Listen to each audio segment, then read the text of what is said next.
Neny eo, efa tsy eo ianao, efa elany nandao.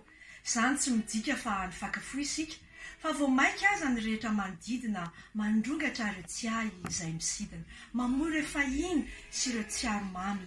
Ianao nge mbola eto e, fa ny vatanao no any. Neny eo, fony teto ianao, teo ilay tsikinao tsika mampahery, tsy namelanay irery. Ka hatramin'ny anio, raha toa tsy fantatrao dia mbola voatahiriko ao anatiko ao. Ilay tsikinao miavaka, tsiky tena tiako, mahanaraka ahy hatrany mandra-pikipiko. Neny eo, fony teto ianao, teo ilay tsikinao, tsiky nifity, mamy sady fi. Ka izao indray, izay reny ankehitriny no miezaka amin'ny zanako mampita azy iny. Ilay vaika izay netiny nahazoko hafanana, no zaraiko tsy mihafa fa sonony vany.